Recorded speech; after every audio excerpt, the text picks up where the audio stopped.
Okay, today's the day. I am going to pull the engine out of this Gp1200,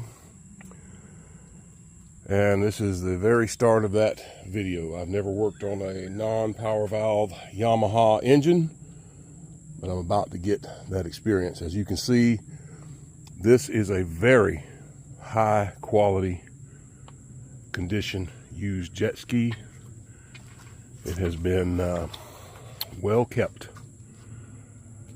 The number 3 cylinder has 0 compression, so it's time to get in there, get this engine out, see what caused the failure. I'm guessing there's a hole burned in it, but that remains to be proven. But I think that's what I'm going to find. All right, getting started. My battery's out. And I just kind of look things over, see what has to come loose. This engine is much friendlier to pull. You don't have the crazy exhaust system that all has to come out. If you see how they made this exhaust, basically you disconnect some hoses, some wiring, and this whole assembly will lift up out of the ski, and they gave you one lift point, attachment point right there to lift it out. This ski is very clean inside and out. All right, so looking at this issue, this hose has to come off right here. That'll be a 1/4 inch nut driver. Looks like a bunch of 8mm. Those look like 8s without me. I've got to pull this off, get the throttle cable disconnected. The oil pump has been disabled on this, and they tie wrapped it down there. They did the oil pump switch over for premix after they'd already lost a cylinder. That really isn't going to change anything. So let's get these 8mm bolts off. All right, let's look at what we've done so far. The things that I thought were twist locks on top of here are nothing but places that you can open up and spray 2-stroke in as a primer to get this thing going on a cold start. You can see the flame arrestor is one single unit on this, one large single unit. You don't want to bend that up. And some velocity stacks on there that are kind of trumpet shaped ends. Those are gonna have to come off. Gonna have to take these clamps off to access the hex head bolts beneath them. I don't think they're loose enough to pull. No, they are not. I've pulled the hose here, and then the hose that was here just pulls right out. With a little bit of force, it comes right off. So I've got to get down underneath this to get the accelerator cable disconnected. Spark plug boots are pulled back. There was a wire bundle on that group of wiring. Man, this thing's clean. Down there, I clipped it, wire tie. So that's all I'm doing. Is I've never pulled this.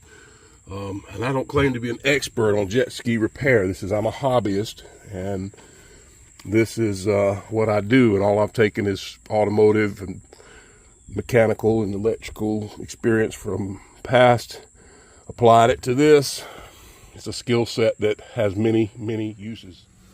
Okay, in the interest of just showing every step, once you get that pulled, you've got this big plate that sits on top of all of the carburetors. It has a ground strap under this screw here, a bolt here, and there's another one here, and then you've got these two. Those are Zerk fittings to lube something. I don't know what. That's a grease fitting. I'll have to see what it goes to a little further down the line, but it sure looks as if you could get to all 4 engine bolts, mount bolts, you could just scoot this forward a hair to get it off the coupler and lift it straight out of here without You know, basically you could have an entire engine bolted as you set it, because it looks like there's clearance. Even with these rods, I mean, it looks like there's enough clearance. You'd have to be very careful not to bend those, but it sure looks like it. Anyway, let's get this plate off. Looks like 2 10mm. Pulls the plate off of the carbs. Let's keep digging. So here's that part out of the ski. It's got a couple of little bends, 2 Zerk fittings, tie wrap tubes to the end of them. 1 Zerk fitting in the rear goes to the center carrier bearing, and the other one goes to something under in the stator cover. I've never seen that before. What you'd have to grease up in there, not sure. Then there's a 1 long carburetor gasket under there. It's the first time I've seen that, long like that. I got to get the 3 cables off: your choke cable, your accelerator cable, and your oil pump metering cable. All 3 of those need to be disconnected so that I can get this engine out of here. And I still haven't given up on pulling this whole engine as a unit with that exhaust, because it looks as if, right straight down there, you can see the engine bolt. And then the other one is actually accessible from that side. So it'll be tough to get to them and get a wrench on them, but I think it can be done. All right, I've got the cables off, but I just want to pause here for a moment and note the positions of the cables. The oil pump cable goes in the very bottom position on the bracket. The accelerator cable goes in the middle position on the bracket. The choke cable goes in the top position on the bracket. That's good information. Okay, my next step is I'm going to go ahead and pull the fuel lines. And you can see this is the return line, and it goes from the forward facing end of the carburetor facing the front of the ski. There's your return line. Follow your filter line and you can see where your inlet goes. From where your filter is, it goes to the rear end of the fuel rail on the carburetor. So this is your inlet, this is your outlet. They're coming off.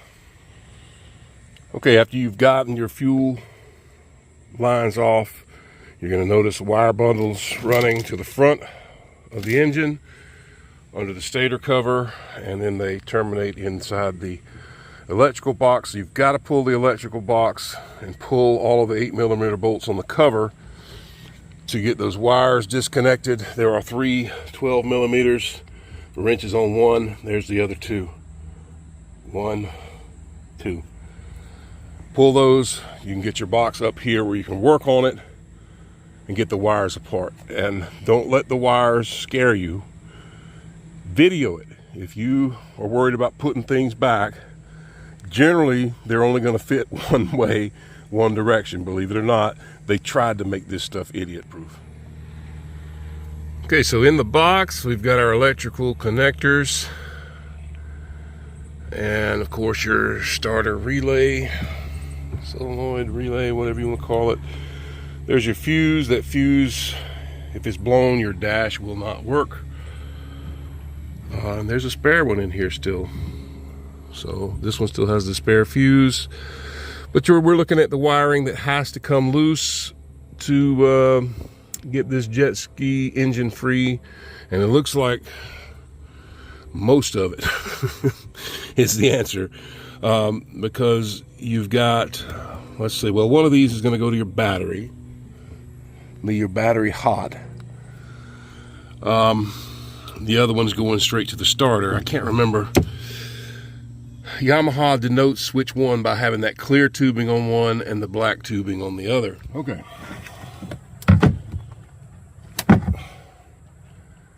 Let's see what we're doing here. No, this has got to come out. This has got to come out. This is a cam, and just cam that over. It comes loose. You need to pull the gasket up a little bit. Slide these out. They're in there good because they've been in there since 1998 or whenever. Let's see. That's out. Tabs. Sometimes you got to pull up instead of push down. Yeah, this is a pull up. That one pops loose. These are all just butt connectors. They usually do them so that, let's see. See, yeah, see, one is male, one is female. You're not going to cross those up going back because they're both red. So then a white one, a brown one, and these are the grounds that go to your, so you can check your stator. That should be the two greens that run the coil. It could be just grounds, but I haven't looked at this one, so I'm not positive on that. So we're going to get all this stuff disconnected. Now, what else is connected here? I know it looks like a bunch of spaghetti. It looks like you're never going to get this back together.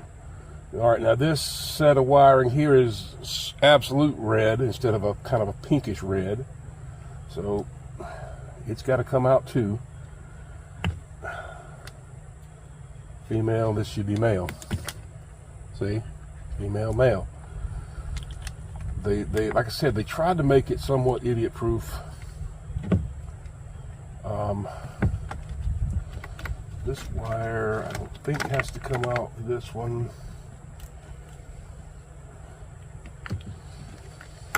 This still has some grounds that are going underneath bolts, 10mm bolts that I've got to take loose right here. So, I don't know if I've got a 10 hooked up. I do. I need an extension. Where is the 10 extension? There it is.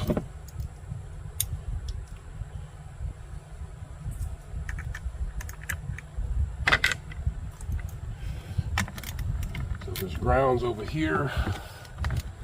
And of course, when you get an old used ski like this will be an exception to the rule. Usually there's going to be corrosion in here, especially if it's been used in salt water. This is obviously a lake-only ski. I see no evidence of saltwater corrosion anywhere on this ski. So, an excellent ski for rebuild and getting back on the lake.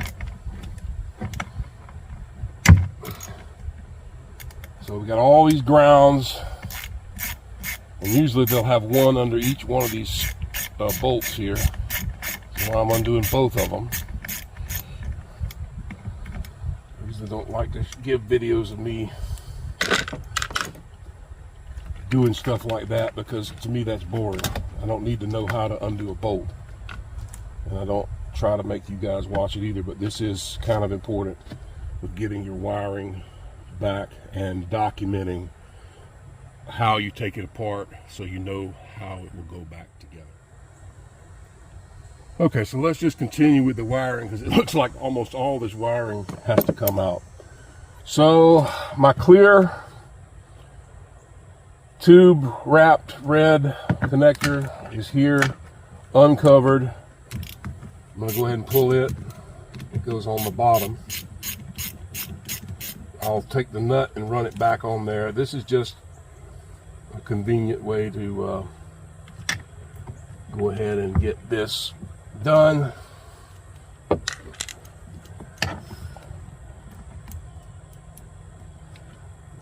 Because I'm going to end up pulling the engine, and it looks to me, for some reason, it looks like both of them are going that way, which is strange. One should be going straight toward the battery. I'll figure that out later when I get to where I can see under there. So this one I've got to uncover the boot. There's a washer, then there's the nut. I'll put those back in place. Clear red casing on this side. The one with the protected casing, which I'm guessing goes to the starter because of the heat of the engine, is on this side. So there's that. There's another washer. Pull that off. Get that out of the way. Boy, they made this one fun. You just have to take everything out to get to it. All right, so this, you've got a little secondary wire underneath there that runs to that solenoid. So I'm just tightening that, and just of note, these bolts that are going on this cover are the exact same bolt for your airbox. So you can throw them all in one bin together. It's not going to matter. All right, this one's got to come out too, and it appears to be one big plug. How does this one go? Little bitty catch right there. So I'll use a pick type tool to push that down and try to pull that apart. Sometimes not so successfully.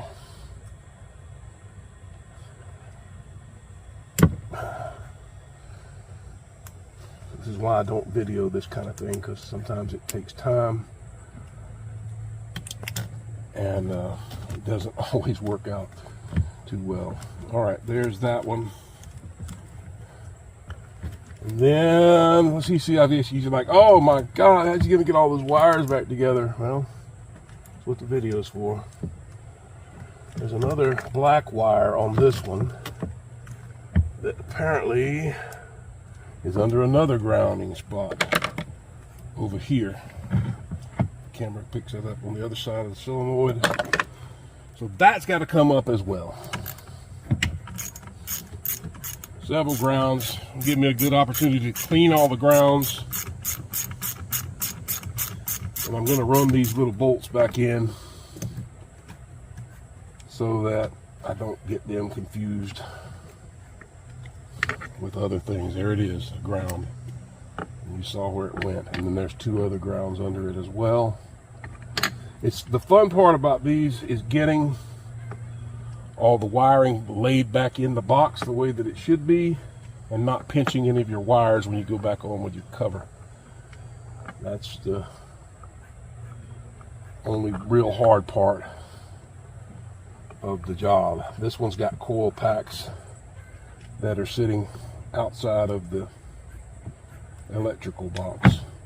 Sorry this is taking so long. As a matter of fact, that's long enough. All right, I got it figured out. Finally see how it routed. The clear cased red cable goes to the starter. The one with the this runs to the starter, and this one runs to the battery. The one with the black casing material on it goes to, I can just pull that right out right now. But that's how it goes. Just for the record. And then I've pulled them all, so I can go put this on a shelf somewhere until I'm ready to go back in with an engine. All right, next, let's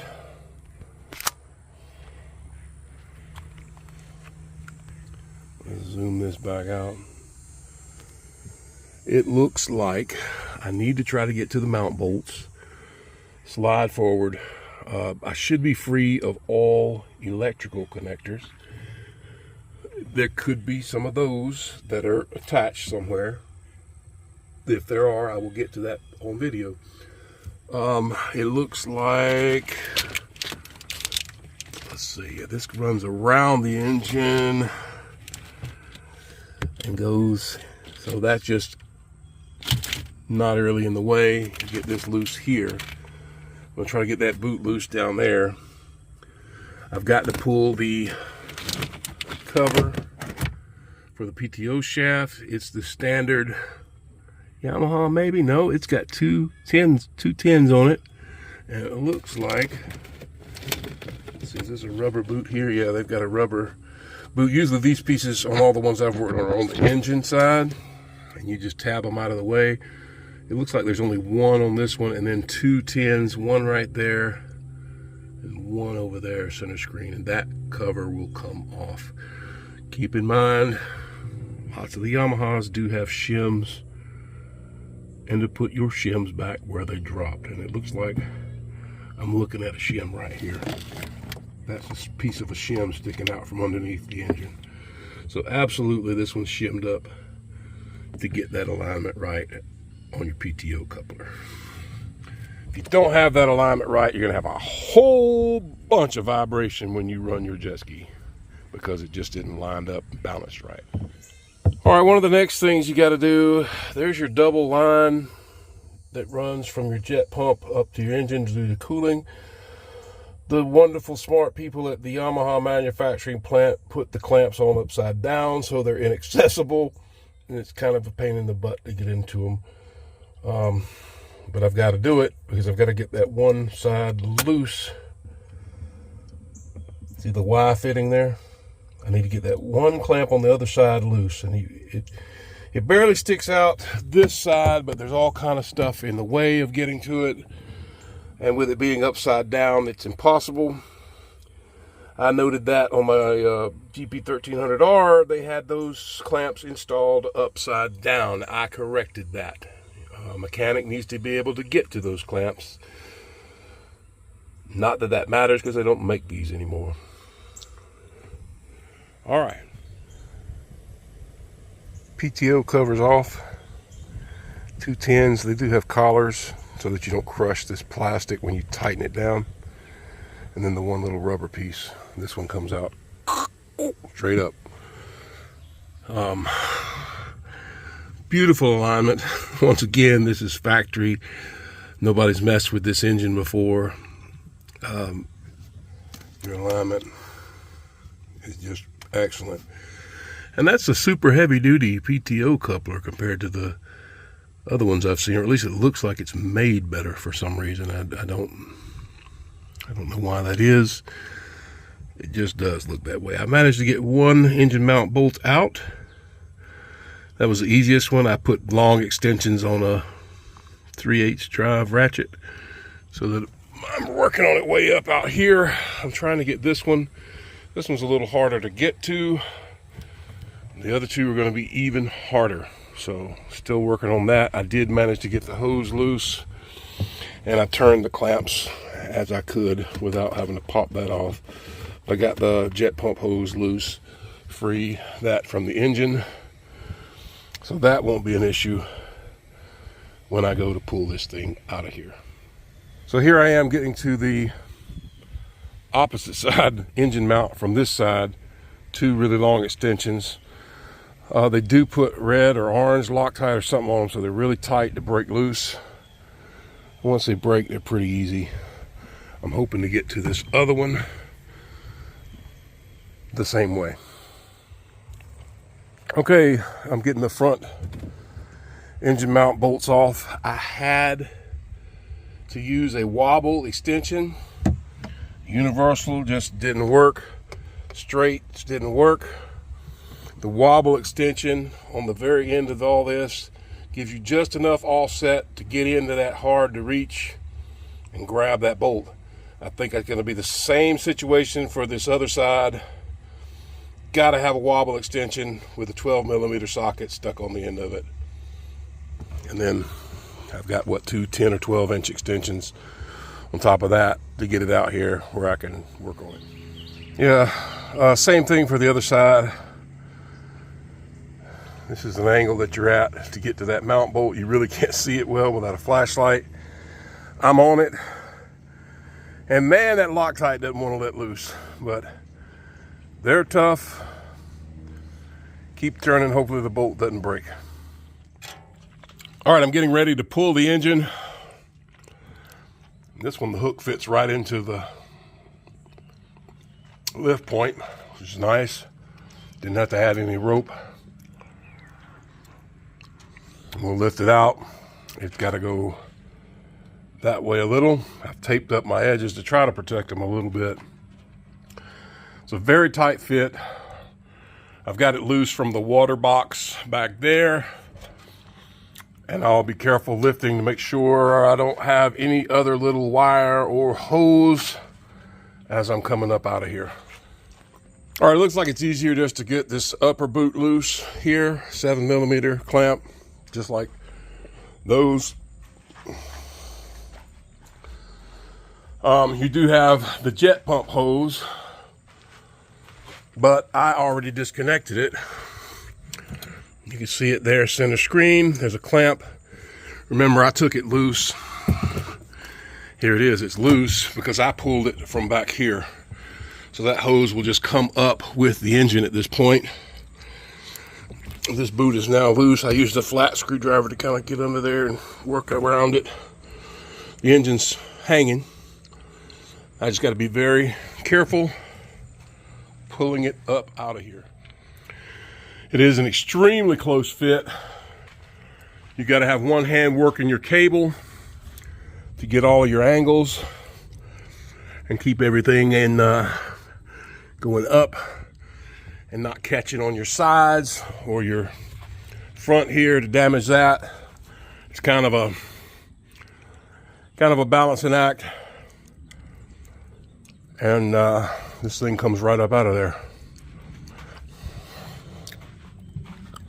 with the exhaust on it, with the carburetor on it. Very careful not to tear your linkages. This wants to hook under here. As you're coming up, you gotta, like I say, you're cranking with one hand, guiding the engine out with the other. It looks like I'm pretty free. I've got something here. Gotta figure out what that is. But it does have enough slack that I can come on up some. So let me do that. Okay, that last wire was just the negative battery cable, which should be bolted to the starter. One of the mount bolts, it is.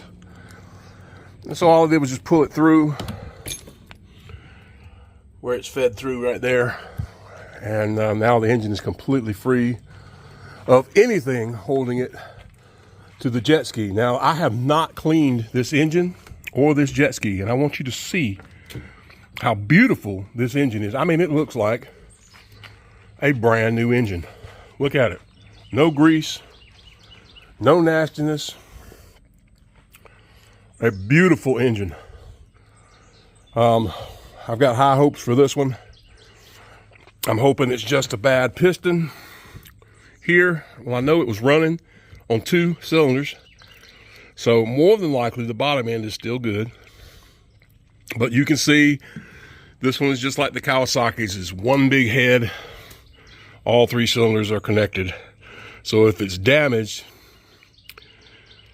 well, I've got to pull the head anyway to get a piston replaced. But high hopes that the bottom end is good. I didn't look at the hours on the ski. I'm suspecting they're pretty low. Somebody took good care of this, as you can plainly see. It is not a grease ball. It's in fantastic condition. Even the carburetors look new. Look at those. I'm going to rebuild those while I've got it out, because this carburetor doesn't look like it's too easy to pull with it being down in the jet ski. Oh, excuse me, the Wave Runner. It's not too easy to pull, but you can see it's offset. Looks like 12mm bolts. This is a beautiful jet ski. I'm really, this might be a keeper. I don't know. I sell all my stuff. So let's get it on, get the ski pulled out from under the engine. I'll get the engine down, get the engine over on the bench, and we'll do the teardown videos. That's going to conclude the engine removal video, because there's nothing else connected to remove it. I will have to see how my shims are all dropping everywhere. I've got to get my shims put back up. There's a couple of washers I dropped. And that's it for the pulling of I think it's a 98 Gp1200 non-power valve engine. It's done.